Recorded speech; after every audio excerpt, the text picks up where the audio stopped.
glomerular. Eh,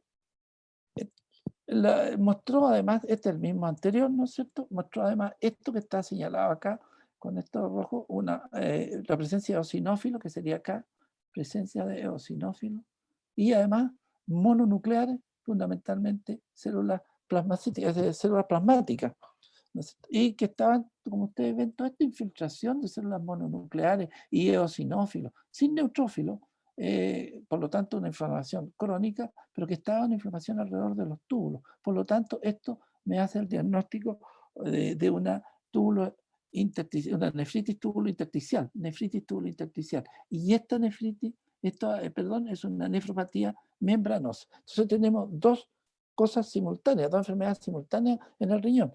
La nefropatía membranosa que está acá, con el engrosamiento de las membranas basales, y además una nefritis túbulo intersticial, con la inflamación peritubular. Se le hizo en ese tiempo, los 18 años atrás, determinación de inmunoglobulina IgG y fracción del complemento 3 por inmunofluorescencia, y mostró que todo esto estaban los depósitos en las membranas basales y también, como se ve aquí, en el mesangio. El mesangio tenía entonces también incorporado estos depósitos de inmunoglobulina y de fracciones del complemento, que en su conjunto estaban produciendo obviamente la activación del complemento, un proceso inflamatorio local. Fue negativo para otra fracción del complemento como el C1Q, IgA, IgM, firinógeno y albúmina.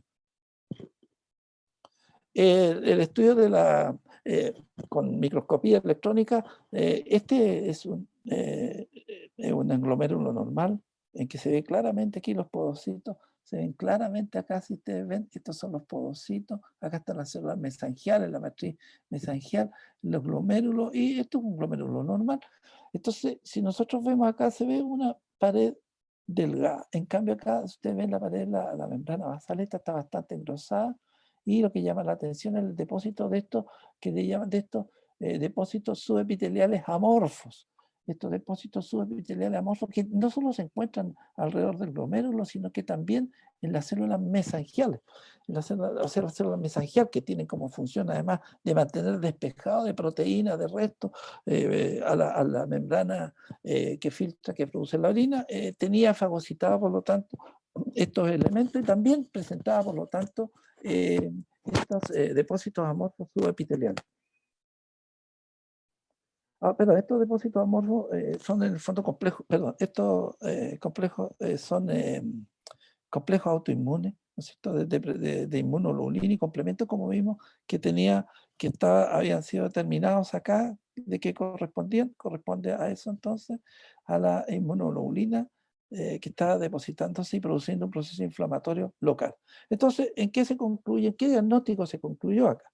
En una pancreatitis crónica que se diagnosticó hace 25 años, ¿no es cierto?, como dijimos, con una falla tanto endocrina como exocrina del páncreas, un síndrome de Sjögren, una enfermedad autoinmune, y una enfermedad renal crónica que a los 18 años, los 23 correspondientes a las distintas etapas en que se fue encontrando esto, que correspondía a una nefropatía membranosa y además una nefritis tubulointersticial, a lo cual se agregaba lo que se encontró además, una arterionefrosclerosis en el riñón y una glomerulosclerosis global en el riñón. Está bastante lesionado, o sea, el riñón. Entonces, ¿qué es lo que unificaba todos estos diagnósticos? Estos diagnósticos se podían unificar bajo una enfermedad autoinmune. Y la enfermedad autoinmune, que en ese momento era la que se pensaba, se tenía, no había más elementos de juicio, digamos, era el síndrome de Sjögren. Entonces se toma con el síndrome de Sjögren el paciente que está con compromiso multiorgánico o de varios órganos, y por lo tanto se inicia el tratamiento con prednisona, un cierto corticoide, por 6 meses, y luego se deja permanencia a dosis baja de mantenimiento, se administró furosemide, bicarbonato de sodio, para disminuir la progresión de la enfermedad renal, y el losartán, que se usó intermitentemente porque el paciente tenía el antecedente y presentaba hipertensión, y era intermitente porque el losartán tiene uno de los efectos laterales en la producción de hipercalemia. Bueno, durante los 13 años posteriores, nos viene acercando, gradualmente se fue aumentando la creatinina a 3,28 miligramos por decilitro, ahí están los valores normales. O sea, este tratamiento, de todas maneras, y la prednisona, fue lentificando la progresión de la insuficiencia renal.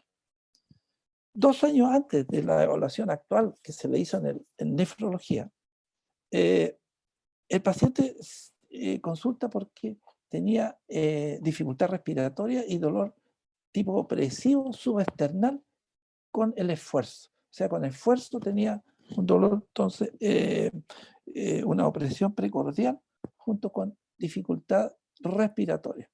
Que ahora, esta sintomatología se resolvía, o sea, pasaba después de que el paciente se quedaba tranquilo en reposo, o sea, empezaba con molestia, se detenía, descansaba y en un periodo de 20 minutos se le pasaban las molestias. Esto es característico entonces desde el punto de vista clínico de una insuficiencia de las arterias coronarias, o sea, una angina de pecho que le llaman. El paciente tenía una angina de pecho con una insuficiencia coronaria. Se le hizo obviamente una ecocardiografía que mostraba una aorta, estenosis aórtica severa. Aquí está la aorta, ¿no es cierto? Y aquí se ven estas válvulas que están totalmente, entonces, mucho más engrosadas que lo normal. Y si nosotros tomamos el dibujo que está acá, este sería lo que uno encontraría. Lo que uno encontraría, lo que estaría significando esto, este engrosamiento de la válvula aórtica. Esta sería una válvula normal. Y ahora, aquí, a este nivel, que estamos acá, ¿no es cierto? A este nivel es donde salen las arterias coronarias. Entonces el paciente tiene obstruida aquí esto, porque está semi-obstruida la coronaria por el efecto del engrosamiento valvular que se encontraron, ¿no es cierto? De la estenosis aórtica, y obviamente que está influyendo en la irrigación coronaria y está provocando insuficiencia coronaria y la angina de pecho. Ahí se explica la fisiopatología de este problema. Aquí tengo un dibujo en que bueno, esto sería lo normal y acá estaría la anormal, y que normalmente uno encontraría desde el punto de vista clínico un soplo, como sale acá, ¿no es cierto?, sistólico por la estenosis en la salida, pero si no se cierra bien, puede encontrar también un soplo de tipo diastólico. Depende si se cierra completo o no. Entonces, ¿qué es lo que encontraron en el fondo de la ecografía? Una estenosis aórtica severa, calcificación de la válvula aórtica, calcificaciones de la válvula aórtica, ¿no es cierto? Restricción del movimiento valvular, obviamente que está restringido porque está engrosado, ¿no es cierto? Y una calcificación severa de la unión sinotubular, que en el fondo es la unión acá. Esta unión le llaman sinotubular acá arriba. Entonces también había calcificación por inflamación crónica, por alteración crónica. Hay una inflamación crónica ahí también que estaba provocando entonces todo este problema a nivel coronario. Perdón, entonces se puede concluir desde el punto de vista de la ecocardiografía. El paciente tenía una angina de pecho por la sintomatología con estenosis aórtica y una insuficiencia coronaria.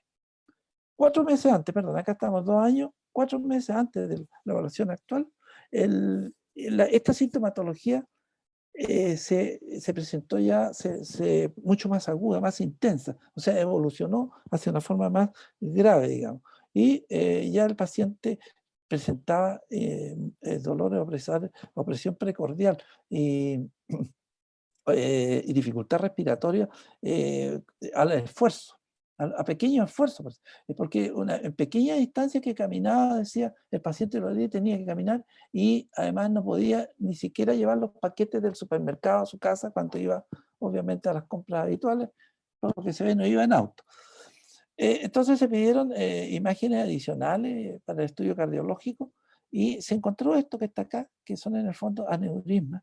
Estas coronarias estaban dilatadas, ¿no es cierto? Este es un vaso normal coronario, que se le hizo entonces una imagen de un escáner, ¿no es cierto? Cardíaco coronario con medio de contraste, obviamente. Aquí se ve el flujo de sangre, porque aquí este es el medio de contraste que está reflejado, pero está tapado con trombos. Tiene entonces trombos que están trombos murales, ¿no es cierto?, que se encontraban en todos los vasos. Aquí está también los trombos murales, aquí está el flujo de sangre, trombos murales, y se encontró todo esto, que son calcificaciones de la pared de la pared de las arterias coronarias. Estas calcificaciones son secundarias a procesos inflamatorios crónicos, obviamente, y que tenía entonces coagulación intravascular con la formación de trombosis. Y se hizo la disección que se puede hacer con los equipos actuales de escáner, y entonces se disecta, ¿no es cierto?, medios computacionales, y aquí se sacó lo que tenía el paciente y se ve esto, mira todo esto en la arteria coronaria, en el fondo sería algo así como esta o como esta, y esto que se ve café acá, que se ve café o amarillo, que decía, estos son los coágulos, los trombos que tenía alrededor de estos vasos aneurismáticos, tenía un aneurisma. Se le hizo una angiografía entonces cardíaca que mostró aneurismas masivos. Aquí está la angiografía, ¿cierto? Estos serían los vasos normales coronarios, aquí vasos normales coronarios, y las dilataciones aneurismáticas con la presencia, como sabemos, de trombos intramurales que tenía en las coronarias el paciente. Bueno, todo esto explica su sintomatología coronaria que tenía. 4 meses, igual a los mismos 4 meses, para recordar acá, ¿no es cierto?, se le hizo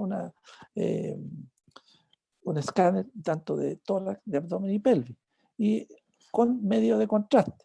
Y se encontró, en el caso del pulmón, nódulos pulmonares que estaban más o menos diseminados, de 4 milímetros de diámetro, bastante pequeños. Este lo puse yo como para comparar aquí. Este no es del paciente, sino que yo lo tomé para, para objetivar, digamos, con una imagen, los nódulos pulmonares. Entonces eran de 4 milímetros, bastante pequeños, pero que estaban diseminado en el pulmón, y este es lo normal, como se ven los nódulos aquí, ¿no es cierto? Nódulos pulmonares, están estos acá, y yo puse acá, ¿qué causas pueden provocar nódulos pulmonares? Y entre ellos está la neumoconiosis, o sea, neumoconiosis, que significa que el paciente trabaja en minas de, por ejemplo, de cobre, con sílice, que hay muchas sílices si no se toma la medida de precaución, o minas de carbón que se van depositando en el pulmón, ¿cierto? Que no es el caso del paciente.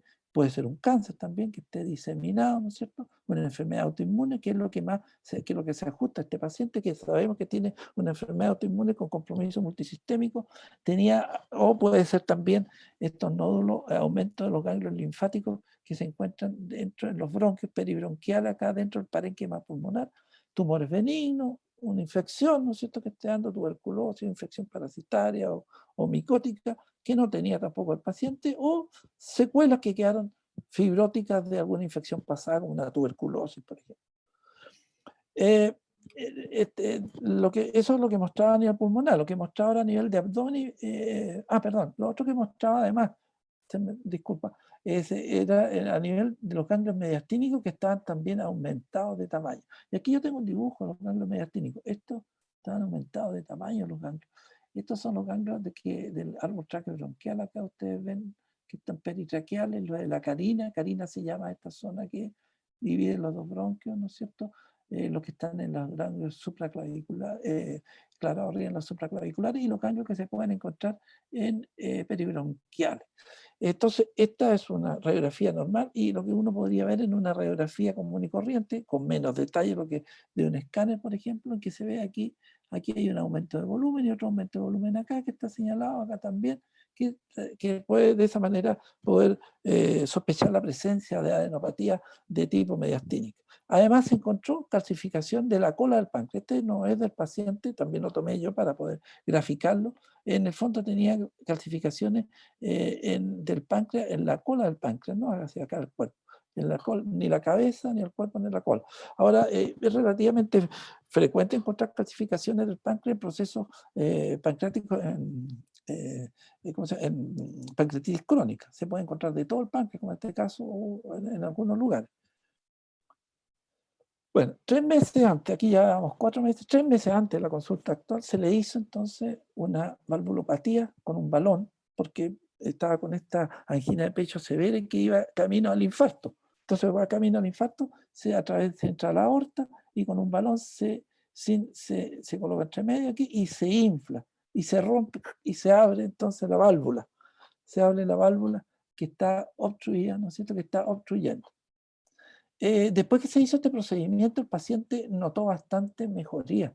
Entonces, notó que mejoraba y ya no se cansaba, podía transportar sus cosas, notó mejoría. Entonces se programó este paciente para hacer la valvulopatía aórtica de reemplazo transcatéter, que consiste en el fondo en colocar una válvula de origen ya sea de vacuno o de cerdo, esto que se coloca junto, que va con este casquillo como un stent, lo mismo que un stent, este casquillo que lleva, en este momento lleva anticoagulantes locales, este stent, y se coloca sin sacarla por vía transcatéter, se mete por la aorta hasta acá y se coloca en el lugar sin sacar la válvula. Se coloca, nomás se abre y se coloca y se deja colocado allí y entonces funciona y esto dura más o menos 10 a 20 años, esta válvula que se implanta. Entonces se programó para eso.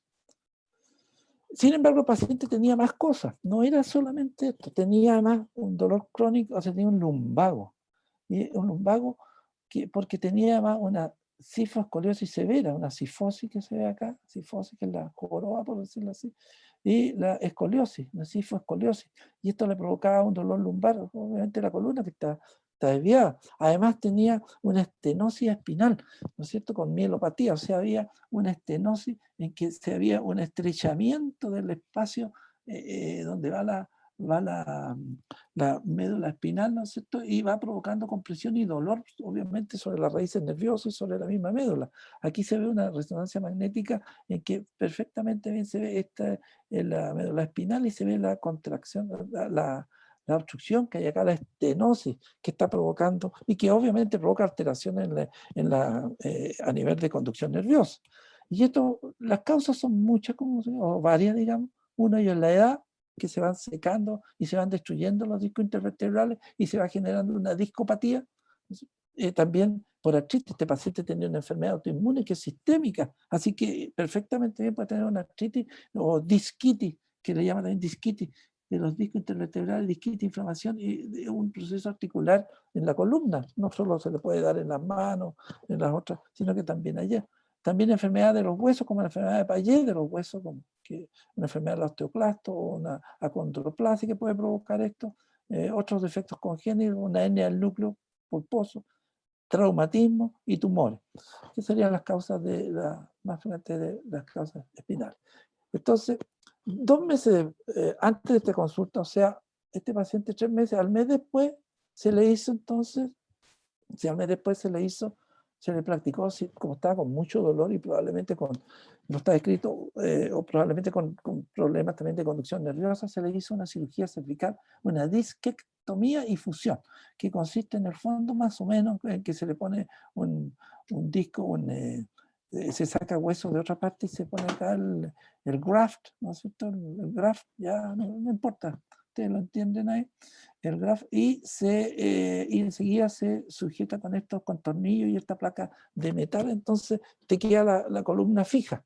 Y esto fue a nivel cervical, entonces queda fija la columna y le disminuye y le quita el dolor. Le descomprime a las narices nerviosas y le el dolor. Este paciente, como ustedes ven, además de eso, de todo lo que hemos hablado, además presenta hipertensión, insuficiencia renal, anemia, probablemente la anemia por la enfermedad crónica, ya sea por la enfermedad autoinmune y además por la insuficiencia renal, por la falla de eritropoyetina, gota, tenía gota, insuficiencia renal y la hipertensión también de gota, osteopenia, o sea, descalcificación de los huesos, en el fondo, más que descalcificación, osteopenia no habla más de déficit proteico de los huesos, una hipertrofia benigna prostática, 74 años, y tenía 14 medicamentos, prednisona, metoprolol, aspirina, furosemida, insulina, porque era insulina requirente, ¿no es cierto? Eritropoyetina también se le estaba dando por esto de la anemia que le hablaba, y entonces, y calcitriol, en fin, todos estos medicamentos. El paciente, en su otro antecedente, no tenía alergia por sus menos malos medicamentos ni otras cosas.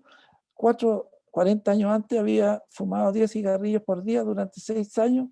Podría haber una causa de un proceso maligno pulmonar, ¿no es cierto?, por el hecho de haber fumado en ese tiempo, pero hacían 40 años que no fumaba, así que yo creo que no tiene mucho más importancia. Tampoco no bebía alcohol ni drogas ilícitas, trabajaba en el hospital, ¿no es cierto?, y estaba jubilado 2 años anterior, casado y vivía terreno suburbano de New England, USA, en Estados Unidos, y su historia médica familiar, o sea, antecedentes familiares de enfermedad. Su papá, diabetes mellitus 2 y cáncer de próstata, falleció a los 67 años. La mamá, cáncer pancreático, fallecía a los 65 años. Y un hermano, el hermano más joven, presentó diabetes mellitus y murió de infarto miocardio a los 46 años. O sea, hay enfermedades no solo de diabetes en la familia, sino que también de cáncer. El examen físico que se le practicó a este paciente cuando fue a consultar no tenía fiebre, una presión hipertenso con una hipertensión sistólica, ¿no es cierto? Bueno, ya se le había hecho aquí entonces el corazón estaba bombeando fuerte en la sistólica, en la salida, 77 latidos por minuto, un índice de masa corporal 24,8, estaba dentro del rango, digamos, superior, pero no había obesidad o sobrepeso. En el corazón se escuchaba este soplo creciendo, decreciendo, un soplo sistólico, que se escuchaba muy bien en la parte alta del lado derecho del esternón, que está acá señalado, ¿no es cierto? Aquí, que es en el fondo el foco aórtico, en el foco aórtico, que es donde tenía la estenosis que se dilató. Ahí donde tenía la estenosis, ¿no es cierto? Que se dilató. Los test de laboratorio tenía creatinina 341, que en realidad no había variado mucho en los últimos años, en un año y medio. Se había mantenido con el tratamiento, de todas maneras no había una progresión rápida de la enfermedad renal. La creatinina urinaria de 67 miligramos por decilitro, está el valor normal. Enseguida la orina tenía una proteinuria de 149, 150 digamos, miligramos por decilitro, y el radio entre esta proteína y la creatinina urinaria era de 2,23 gramos de proteína 24 horas. Por lo tanto, no había un síndrome nefrótico, el síndrome nefrótico es sobre 3 gramos por 24 horas. De esta manera se puede calcular para hacer el diagnóstico de síndrome nefrótico. No tenía un síndrome nefrótico. El test hepático estaban normales. Los otros exámenes de sangre eran anemia, ¿cierto? Con 10,5, que probablemente esto es por anemia, por enfermedad crónica, por insuficiencia renal. Estaba recibiendo, sí, eritropoyetina. Así que uno más la puede atribuir a la enfermedad, el proceso autoinmune, la enfermedad crónica. Tenía una velocidad de sedimentación de 61 con una proteína S reactiva, como ustedes también elevada, que estaba señalando, obviamente, un proceso inflamatorio, que se ajusta para lo que hablábamos de la anemia. El potasio estaba alto, la insuficiencia renal, el cloro normal, el carbón dióxido, CO2 está bajo, porque este paciente con insuficiencia renal tiende a tener acidosis, por lo tanto, aumenta disminuye, quiero decir, perdón, el CO2 por aumenta la respiración, la frecuencia respiratoria. Al disminuir el CO2 trata de compensar la acidosis que se produce de acuerdo a la ecuación de Henderson-Hasselbalch. Y finalmente, no finalmente, sino que la urea estaba elevada, lo mismo que la creatinina que ya vimos, ¿no es cierto? La glucosa elevada, estaba recibiendo insulina, sabemos que estaba fallando el páncreas, y en cuanto a la proteína total estaba bien junto con la albúmina normal, pero tenía una globulina elevada. Ahora, ¿qué es lo que me mide la globulina? Me mide dos cosas, la inmunoglobulina, o sea, la IgG, IgA, IgM, fundamentalmente la IgM menos grado, que influyen en que se eleve la globina, y el fibrinógeno. Estas dos cosas, tanto el fibrinógeno como la inmunoglobulina son proteínas, digamos, en fase aguda, que se elevan y generan el proceso inflamatorio. Entonces está elevado esto también por el proceso inflamatorio que tenía. Y ya esto es lo que vimos de las proteínas en la orina, el análisis proteico de la orina. Entonces, hasta ahora, ¿qué diagnósticos tenemos? Tenemos una pancreatitis crónica con insuficiencia exocrina y endocrina, y esta pancreatitis crónica no era de causa alcohólica. Tenemos una enfermedad autoinmune, síndrome de Sjögren, que englobaría todo esto, ¿no es cierto? Entre ellos tenemos la enfermedad renal, que tenemos tres enfermedades renales simultáneas: la nefropatía membranosa, la nefritis tubulointersticial y la glomerulosclerosis. Teníamos aneurismas masivos en las arterias coronarias. Además había nódulos pulmonares y nódulos o ganglios mediastínicos. O sea, todo esto cae dentro de un proceso sistémico, ¿no es cierto?, de autoinmunidad. Cae de todo en una sola cosa, un solo cuadro clínico que unifica todo. Tenía estenosis aórtica, probablemente también proceso inflamatorio en esta zona derivado de su enfermedad autoinmune. La mielopatía cervical, por la artritis, que podía ser también autoinmune, hipertensión secundaria a la insuficiencia renal, y la gota secundaria también a la insuficiencia renal, o a la enfermedad crónica y a la hipertensión, que también produce, aumenta el ácido úrico. Bueno, como comentario, hasta aquí, evidentemente que el paciente tiene un cuadro clínico que lo unifica todo, que es una enfermedad autoinmune, con compromiso multiorgánico. Sin embargo, la manifestación del síndrome de Sjögren, que sería el que estaría englobando todo esto, con un solo diagnóstico, no se ve, no es característico el síndrome de Sjögren, una nefropatía membranosa junto con una nefritis intersticial, ni tampoco una pancreatitis crónica ni aneurisma. O sea, este conjunto de cosas no encajan en lo que es el síndrome de Sjögren, lo que se ve en los pacientes. De tal manera que tiene que haber otra cosa que te explique esto y que incluya el síndrome de Sjögren. Entonces la pregunta es ¿hay otra enfermedad autoinmune sistémica que esté causando este compromiso multiorgánico? Entonces esto spurs, espuela. Entonces, no, aquí hay entonces, te tienes que reevaluar el diagnóstico del síndrome de Sjögren. Ahora, cuando uno, como otras veces lo he dicho también, cuando uno se encuentra con estas enfermedades que parecen que son diferentes y se ve complejo llegar a un diagnóstico único, hay que aferrarse, o buscar, mejor dicho, una característica que tenga el paciente de importancia, ya sea en su sintomatología o en sus signos clínicos que uno encuentra al examinarlo, o de laboratorio, o de un examen clínico. Entonces uno toma eso y busca qué enfermedades pueden provocar eso, y ahí te va apareciendo el diagnóstico diferencial por descarte. Bueno, eso es lo que quiero explicar yo, lo que sale aquí, así que nos podemos pasar acá. Entonces, primero que nada, aquí lo que se tomó en cuenta es qué es lo más significativo que le está provocando al paciente. Se tomó no el síndrome de Sjögren, ¿no? Porque esto está dentro, sino que la enfermedad renal.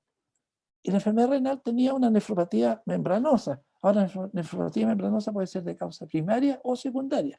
La causa primaria de nefropatía membranosa son autoanticuerpos antifosfolipasa 2, antirreceptores fosfolipasa 2. Los receptores fosfolipasa 2 se encuentran prácticamente en forma exclusiva en los podocitos de los riñones, de los riñones, los podocitos renales.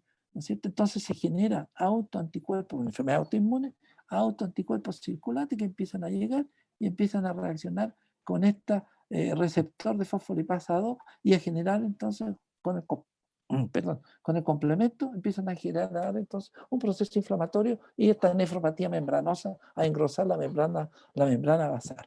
Ahora, estos anticuerpos se encuentran aproximadamente en el 70% de pacientes, lo que explica una nefropatía membranosa.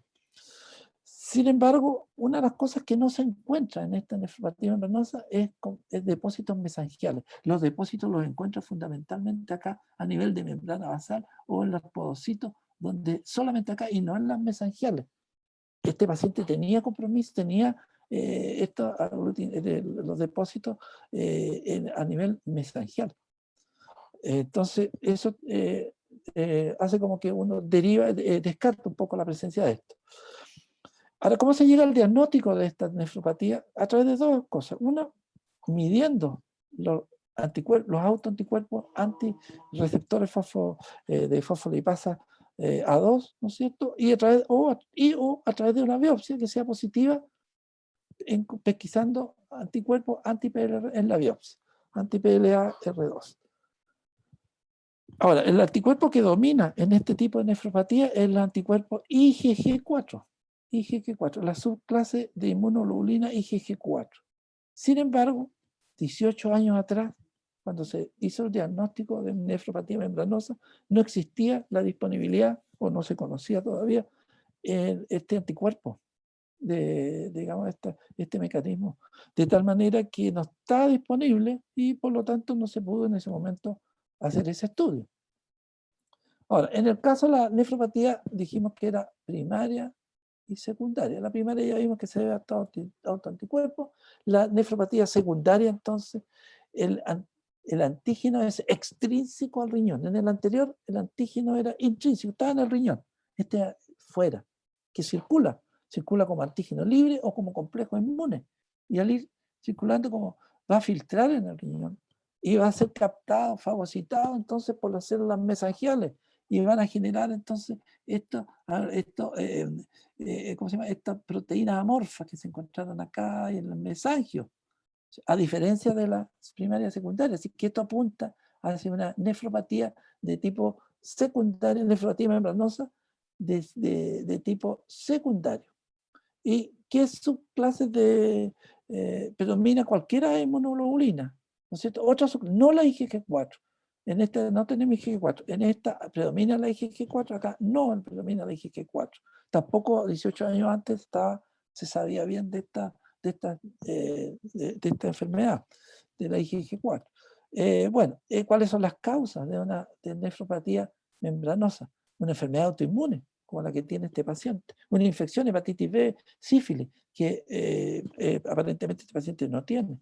Una medicación, no está tomando antiinflamatorios no esteroidales en forma crónica, tampoco tiene cáncer, ni hay un trasplante alogeneico de stem cell, de células tronco. No hay un...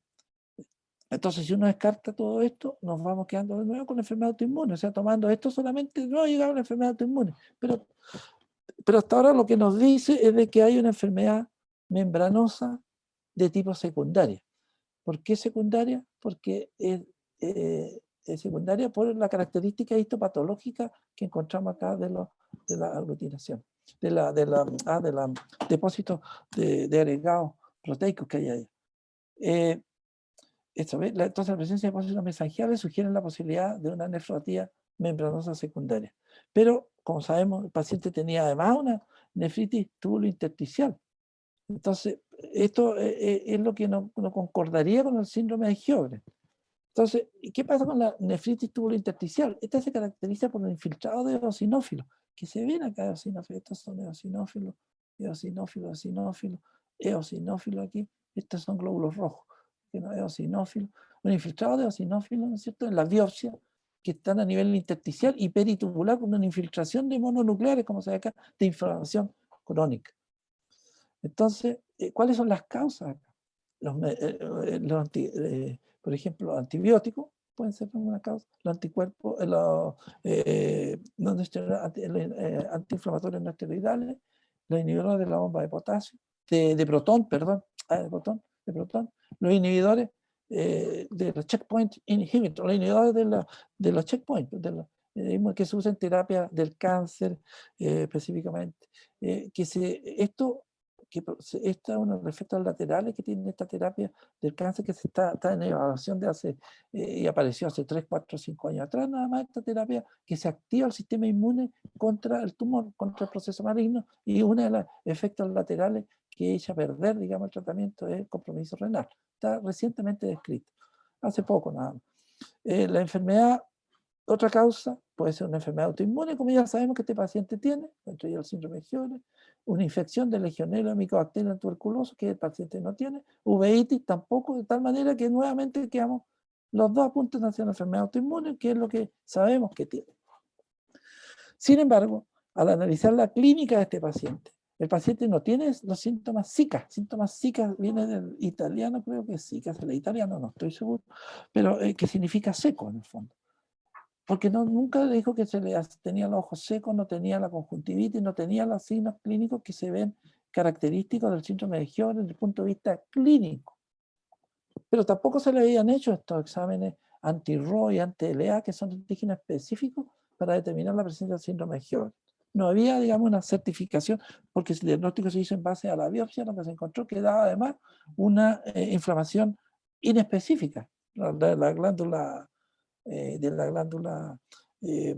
lagrimal. Entonces, claro, aquí solamente, además el paciente, como sabemos, presentaba este aumento de volumen de las glándulas lagrimales, parótidas y submaxilares. Y esto es característico de este síndrome o enfermedad de Mikulicz. Enfermedad de Mikulicz. Fíjate. Ahora, recién en el año 2003, recién ya se pudo determinar que la mayoría de las enfermedades de Mikulicz obedecen a una causa, entran dentro de un grupo de enfermedades que se denomina IgG4 Related Disease, enfermedades relacionadas con IgG4.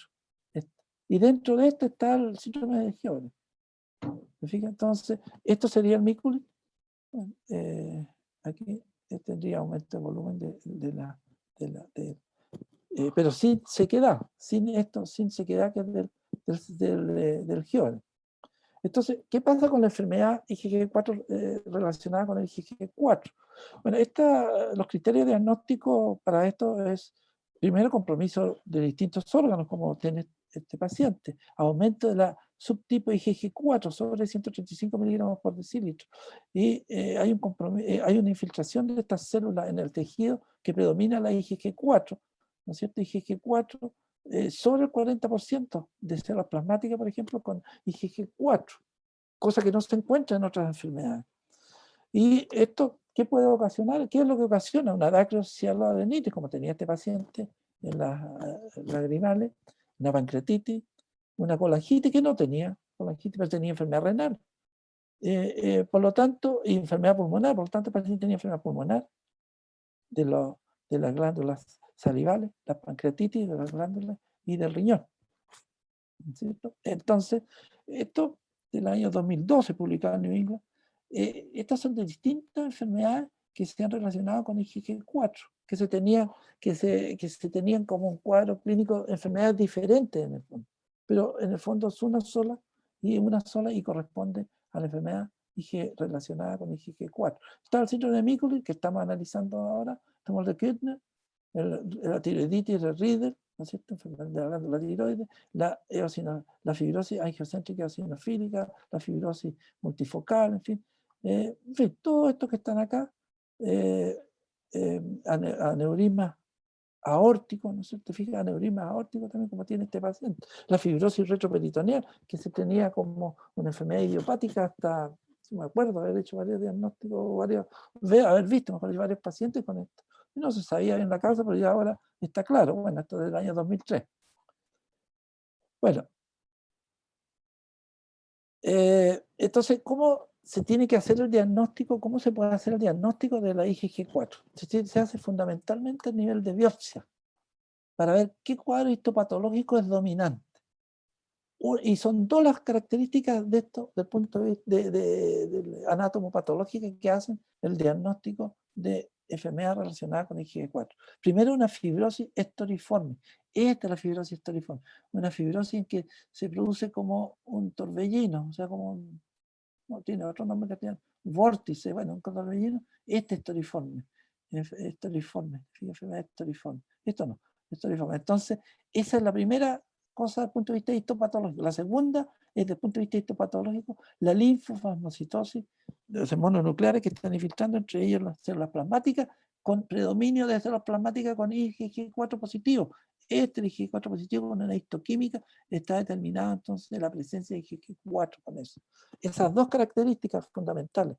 Además se pueden encontrar otros hechos, otras cosas, como la eosinofilia que hablábamos, que aquí se ve bastante eosinofilia, ustedes ven bastante eosinófilo en estas muestras digamos, histopatológicas, que es característico de la enfermedad autoinmune, la eosinofilia. Una de las causas de eosinofilia cuando uno encuentra sangre periférica puede ser una enfermedad autoinmune.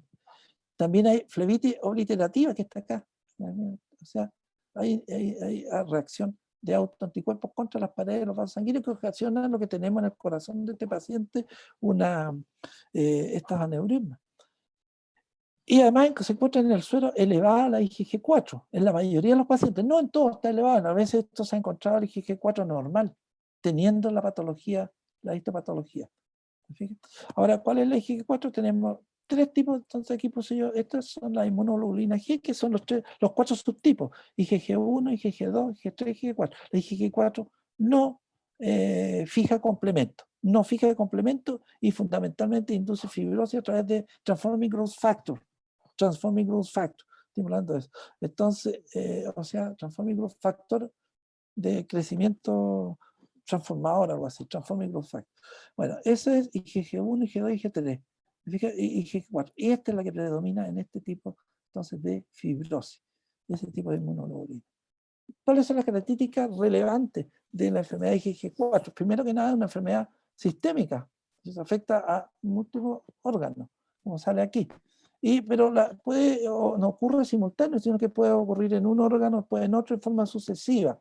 no es una enfermedad, ocurre en diferentes tiempos a través de la evolución, como ocurrió también en este paciente que a través de varios años se fueron produciendo distintos tipos de compromisos. Tenemos la enfermedad característica de la enfermedad de Mikulicz, de IG4. Fíjate que la vimos. La vasculitis, ya vimos que, la vasculitis que tenía esta obliteración, ¿no es cierto? Y con la generación además de estos aneurismas que se generan por la vasculitis. Nódulos pulmonares e hilares a linfadenopatía, como tenía este paciente. Y también compromisos pancreáticos y también puede ser del árbol de biliar, ¿no es cierto? Y compromiso renal. Son las características fundamentales de este tipo de patología.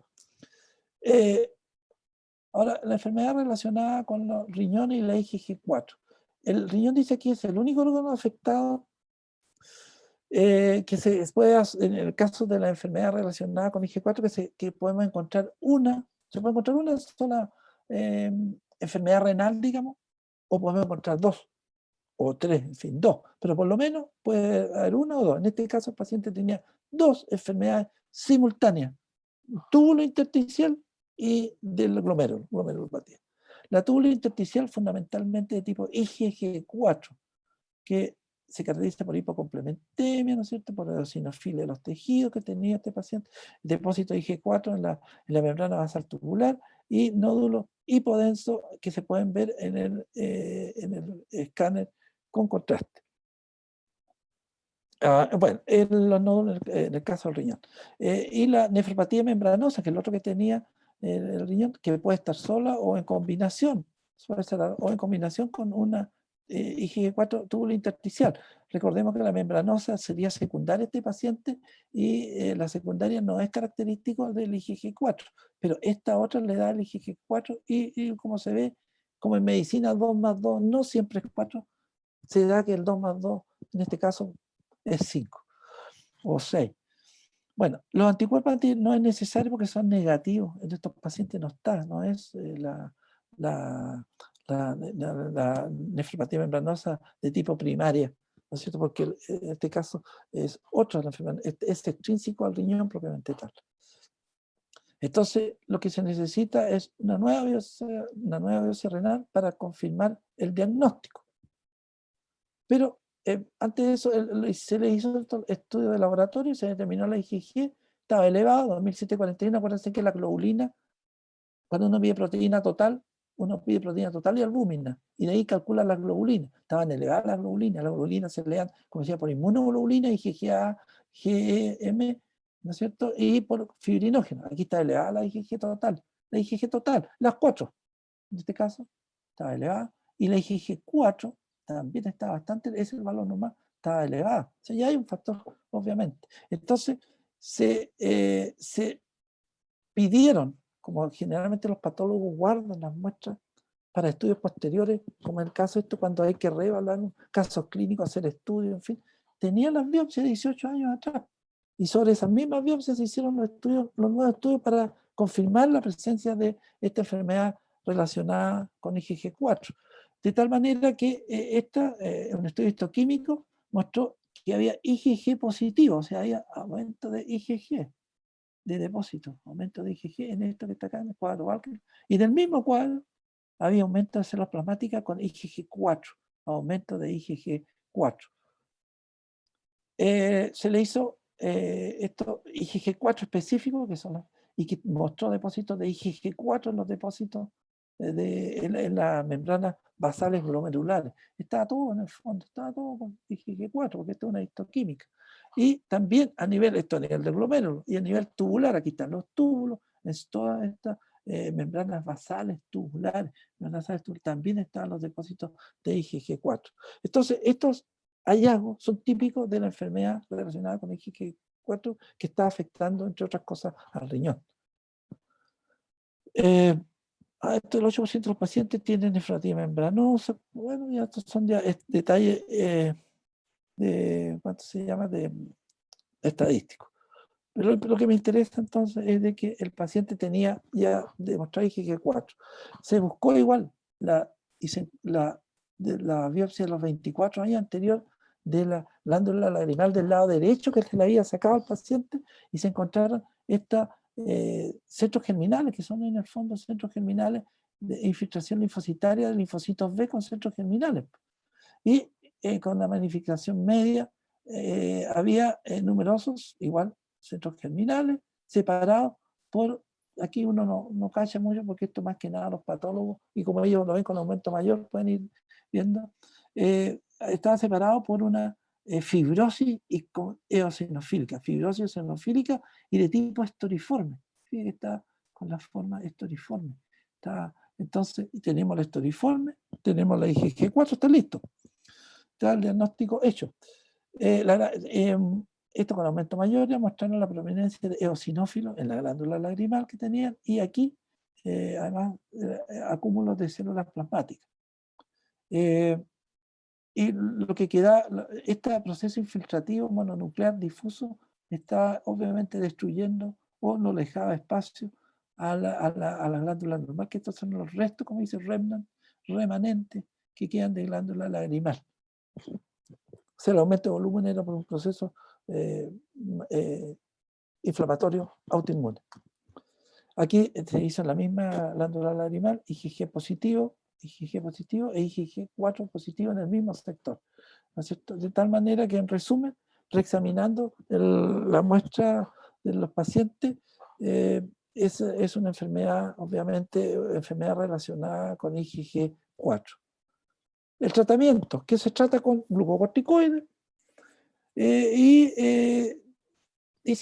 pero el problema es que inicialmente es efectivo el tratamiento en muchos pacientes, pero posteriormente el paciente, al descontinuar o bajar las dosis de mantención, recae y se genera una progresión de la enfermedad.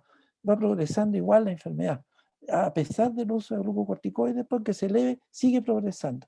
Aquí yo puse que no lo voy a ver, el mecanismo de acción, cómo actúan los glucocorticoides en su mecanismo antiinflamatorio, ¿cierto? Sus receptores y la transducción de señal y todo el asunto, la epigenética y todas las cosas. Entonces, como no hay buen resultado con el uso de corticoides, y en este paciente no estaba progresando el proceso, ¿no es cierto? Estaba generando además aneurisma, entonces se usó rituximab, porque había bastante evidencia de que la eliminación de células de linfocitos B, depletarlo de ellos, es efectivo hay evidencia de que es efectivo en el tratamiento de la enfermedad por IgG4. Por lo tanto, se usó rituximab. ¿Y qué cosa es el rituximab? Es un anticuerpo monoclonal quimérico, acá lo tengo, ¿no es cierto? Para el cuerpo monoclonal quimérico, XIMAB, quimérico, ¿no es cierto?, que tiene más o menos un 25% de ratón, acá arriba, 25% de ratón, el resto es humano. Y entonces que se une a este receptor que se encuentra en los linfocitos B, hasta los linfocitos B, y que, ¿cuál es la función de este CD4? CD20, perdón, CD20, se requiere para una respuesta inmune óptima, favorece la respuesta de los linfocitos B óptimo, y aparentemente es un transportador de calcio. No está muy claro todavía, no se sabe bien. Ahora, este rituximab se usa en procesos malignos de linfocitos B, pero también para provocar inmunosupresión, con este caso. Ahora, la inmunosupresión del rituximab puede durar 2-3 años, es decir, es bastante prolongada. Al retirarlo, te sigue. Bueno, ¿y cuál es el mecanismo de acción? Fundamentalmente, este es el rituximab, entonces une complemento, y al unir complemento lo activa y genera entonces un complejo de membrana, ¿no es cierto?, citolítico, que rompe entonces los linfocitos normales, que el linfocito tiene en su superficie, tienen estos CD20. Entonces, el otro mecanismo de acción es que a través de al unir este complemento, le sirve para activar, por ejemplo, a natural killer, y también para activar a los macrófagos para fagocitarlos y eliminarlos. Y además, este receptor, al estar unido aquí a través del receptor FC acá, el receptor FC de los natural killer activa a natural killer para ir a producir citolisis directa sobre los linfocitos B, y todo esto, más la fagocitosis que produce esto acá, se genera la depresión de linfocitos B, bajan por lo tanto los anticuerpos y se controla la enfermedad. ¿Cuál fue la respuesta del tratamiento? Respondió bastante bien el tratamiento a este tratamiento al paciente, y 2 meses después se le hizo un control de laboratorio, se determinó la IgG4 que tenía 786, pongamos, miligramos por decilitro, y la inicial era 900. O sea, estaba bajando con la terapia de rituximab la cantidad de IgG4 para que deje de producir esta enfermedad, que es una enfermedad que se llama también por IgG4 fibroinflamatoria. Fibroinflamatoria. IgG4 estimula el fibroblast growth factor. Entonces, fibroinflamatoria, produce fibrosis e inflamación. Ahora, ¿será igual a la terapia qué cosa? Será igual a la terapia Rivaroxaban. Rivaroxaban porque por los trombos murales que tenía, con el peligro de generar embolía, ¿no es cierto? Estaba en el lado arterial, así que te va a llegar embolía y trombosis, digamos, embolías, perdón, y obstrucciones vasculares a nivel cerebral o de cualquier otro órgano, ¿no es cierto? Porque sale para toda la circulación. Entonces, el rivaroxaban, que es un anticoagulante. Ahora, solamente muy brevemente, ¿qué tipo de anticoagulantes tenemos? Los estándares: la heparina, intravenoso subcutáneo, de alto y bajo peso molecular, y la vitamina K, los antagonistas, que son de tipo oral, y esto parenteral. Entre ellos tenemos las cumarinas. Y esto que se usó acá, ¿no es cierto? El rivaroxaban, es de los nuevos anticoagulantes que a partir de 2008 se han empezado a usar y que bloquean directamente la trombina o el factor 10. En este caso, bloquea el factor 10. ¿Por qué el factor 10? Fíjense, aquí tiene una X. Factor 10 bloquea. Entonces, estos son los que están en Chile y que se usan. El dabigatran, Pradaxa, nombre es raro, dabigatran, ¿no es cierto?, que inhibe la trombina, que aquí tiene su antídoto, idarucizumab, un anticuerpo monoclonal humanizado. Este otro, el rivaroxaban, antídoto de la Andexa, y el apixaban, también el Andexa, que los dos, estos son X, X, X, esto es el factor 10, y Davitran, la T, o sea, ¿cómo se llama? La trombina. Disculpa que de repente se me confunde.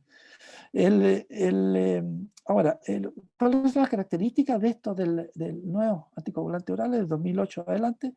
Tienen una acción rápida, más o menos entre 1 a 4 horas. La warfarina, que son los anticoagulantes orales, porque también estos son orales. Estos orales, las cumarinas, ¿no es cierto?, los tradicionales, digamos, duran, hay 48 a 72 horas de remanencia en que empiecen a ejercer su acción. Tienen una vida mucho más corta, estos nuevos, de alrededor de 12 horas. Los cumarínicos, o sea, los derivados de los inhibidores de la vitamina K, 5 a 30 horas. Por lo tanto, es más efectivo y tiene una acción más rápida, una actividad más rápida y efectiva. Y también cuando se saca, también se reduce su actividad anticoagulante bastante más rápido, cuando hay que sacarlo por hemorragia o porque no es necesario. Aquí tenemos un resumen de la coagulación secundaria, la vía intrínseca, la vía extrínseca y la vía común tenemos acá. Estos son los nuevos, ¿no? Los vitamina K inhiben esto, factor 9, factor 7, factor 10 y factor 2. Entonces uno dice, la vitamina K, la vitamina K, los tradicionales inhiben el factor 2, 7, 9 y 10. 2, 7 y 9 y 10. En cambio, esto otro, que el rivaroxaban, inhibe el factor 10 de la vía común. La vía común.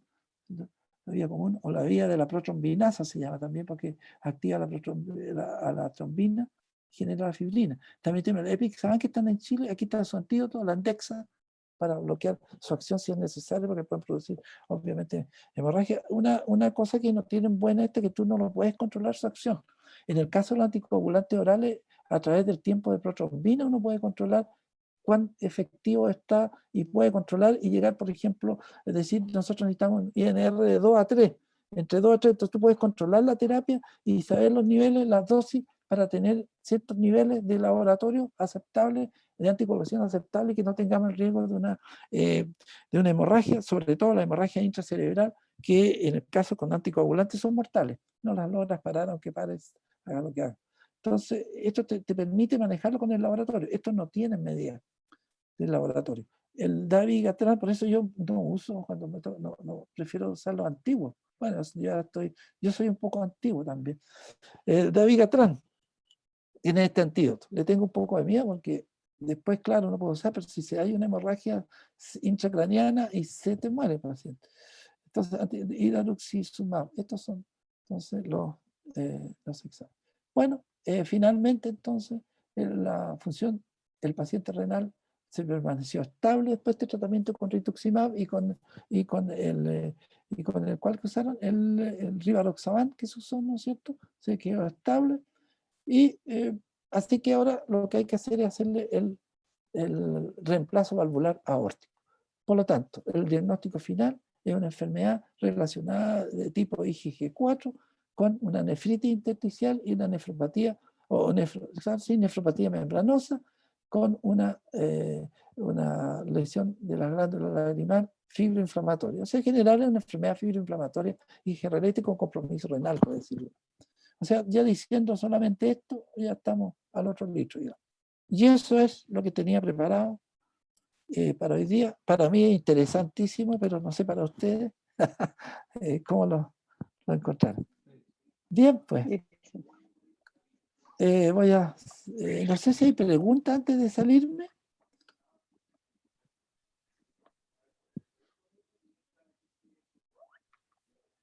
Se detuvo la... Ya, perfecto. Entonces quedamos acá.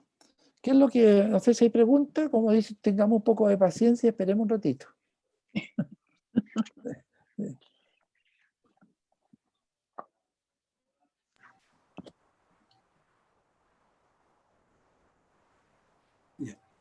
Sí, ahí está el micrófono. Sí. Sí. Egon. Sí. Egon, sí. Solamente, digamos, como detalle, digamos, al seguir la exposición, hay dos cosas que me llamaron la atención. Uno, un concepto que tú utilizaste, que el paciente tuvo, y tú hablaste, cuando hablaste de los medicamentos que utilizaba, ¿cierto? Hablaste de un concepto que tenía hipertrofia prostática benigna. Sí, un adenoma prostático. Es que así le llaman también, es un adenoma prostático, el adenoma común y corriente, por decirlo así, común y corriente. Claro, es que me llamó la atención, ¿por qué no le pusiste hiperplasia? Porque nosotros le llamamos casi siempre hiperplasia prostática benigna. ¿Y cómo lo tengo hipertrofia? Le pusiste hipertrofia. Mira, no sé si venía así o yo me equivoqué al anotarlo. Yo creo que, claro, me he claro. equivocado. Sí, claro, me puedo haber equivocado. Claro, porque es un crecimiento, ¿cierto? Claro, crecimiento, sí. Generalmente es un adenoma benigno, pero le pusieron, Sí. ¿cierto? Siempre le ponen hiperplasia prostática benigna. Mira, a lo mejor lo copié mal o lo Ya, puse yo mal, porque yo corrijo después las cuestiones. Ya. Eso. Y lo otro, que dentro de ahí mismo aparecen los medicamentos que utilizaba. Y entre los medicamentos que utilizaba era insulina. Y la razón me queda clarito, ¿cierto? Porque utilizó insulina porque obviamente tuvo una pancreatitis crónica que tuvo compromiso endocrino y exocrino. Y en el compromiso endocrino hay que administrarle insulina. ¿Ya? Entonces, mi pregunta es, si este paciente, ¿cierto? Este paciente, digamos, es lógico pensar que se volvió un insulino requiriente, o sea, que requiere. Requirente, sí, Claro, requirente. porque en algún momento tú dijiste o hablaste, estaba puesto diabético mellitus insulino dependiente. No, es requirente, que de repente se me va.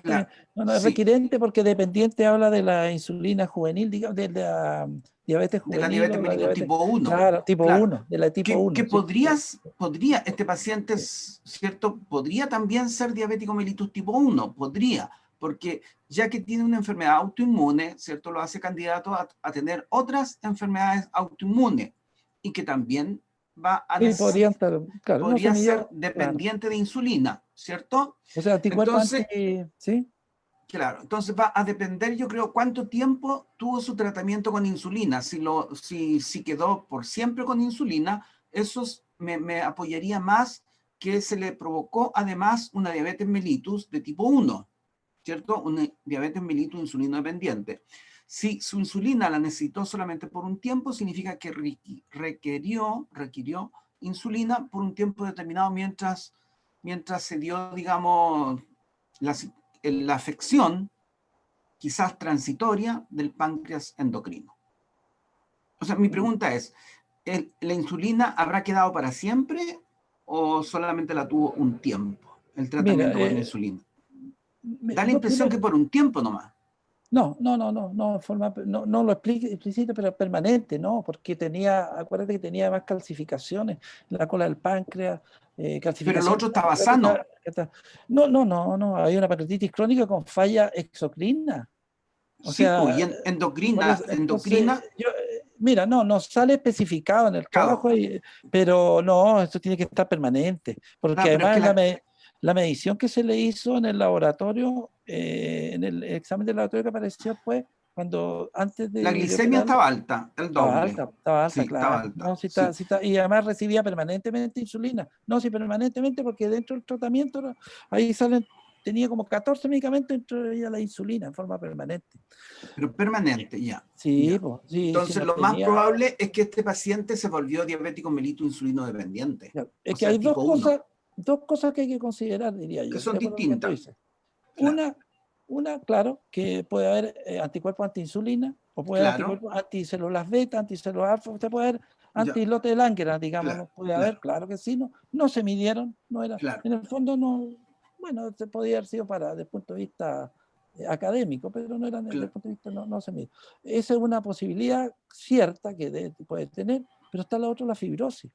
El tener esas calcificaciones, el paciente, acuérdate que genera fibrosis, y al generar fibrosis te va destruyendo los tejidos normales. Entonces, no Sí, necesariamente puede tener tal vez anticuerpos, puede que los tenga, sí, anticuerpos digamos, islote de Langerhans, sino que claro. el mismo proceso fibrótico ha ido disminuyendo la posibilidad de producir una cantidad adecuada de insulina, responder a los requerimientos. Sí, Eso yo lo sí, consideraría. pero Egon, pero si tú mismo te fijas, digamos, en la foto que tú muestras, esas calcificaciones estaban afectando solamente la cola, no afectaban ni la cabeza ni el cuerpo del páncreas, No, pero eso, solamente la sí, cola. pero no te dice nada de eso. ¿Qué me quieres decir con eso? Que la Significa otra igual parte está de. buena, puede estar buena, la Pero, a ver, cabeza y el cuerpo. mira, no bajó de peso. Es decir, que no podemos decir que está bueno o está malo porque no tenemos los elementos de juicio. El elemento Ya. de juicio concreto que tenemos es que el paciente tenía calcificaciones de la cola del páncreas, tenía una pancreatitis crónica Crónica y con falla exocrina y endocrina. y Si hay falla endocrina, exocrina, sí, sí. porque la cola del páncreas, digamos, es un tercio de todo. Y todos los órganos tienen, ¿cómo se llama esto? De reserva, tienen tejido de Ya, reserva. O sea, claro, tendría claro.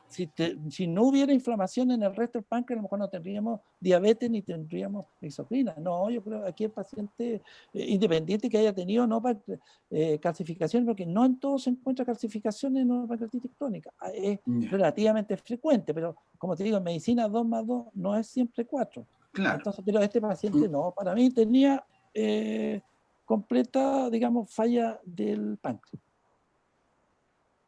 Sí, Eso. indudablemente. Había falla Esa en es el páncreas. de acuerdo a la historia, la conclusión. Sí, sí, sí. Sí, sí. No sé qué otra cosa te llama la No, atención. eso me llamó la Siempre atención.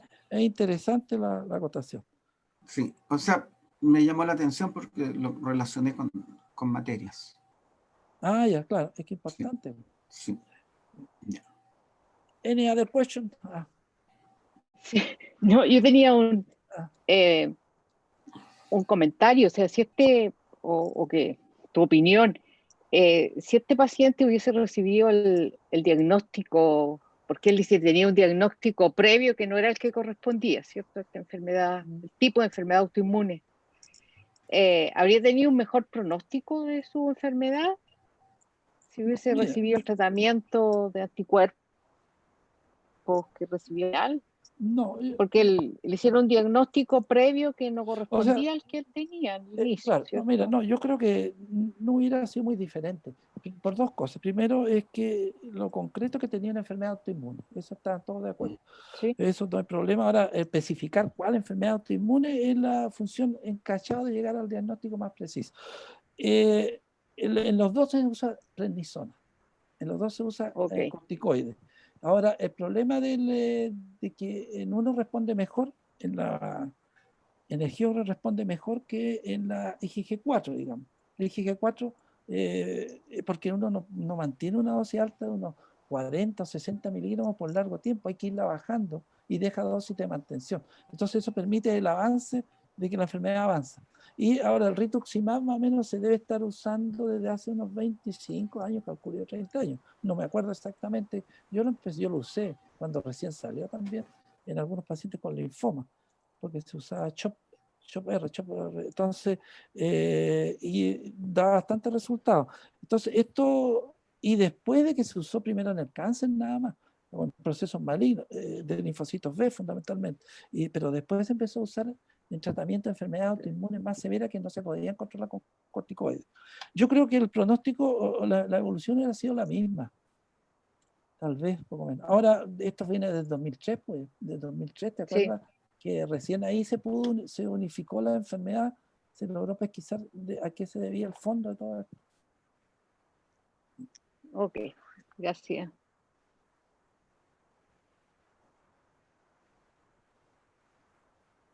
No sé si hay otra pregunta. ¿U otra duda? Parece que no. Ya está, pues. Entonces nos quedaríamos hasta aquí. Gracias, Egon. ¿Qué, Sí, pues? gracias. Sí. Muy Ya. interesante Ya. Sí, bueno, a mí me encanta.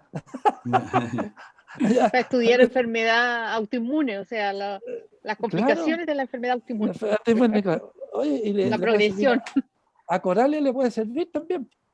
Sí, y a Raquel, a A Raquel, riñón, claro, el riñón, pues sí, ahí se a puede, inflamación también, claro, podemos, a la Yanel.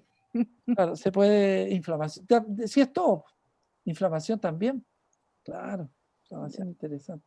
Ya está, pues, ya, Ya, entonces, Egon, muchas Muchas gracias. gracias. Chao. Todos te dan chao, aquí, chao. muchas gracias, dice, Muchas Gracias, en el gracias. chat. Gracias. Luis. En el chat. Chao, ya. Chao, que estés Chao. bien. chao, Chao. chao, José Gracias. Luis. Chao. Chao, Chao. Chao, que estén todos. bien. Igualmente. chao, Chao. Ed. Chao. Chao, chao. Chao. Chao. Terminó.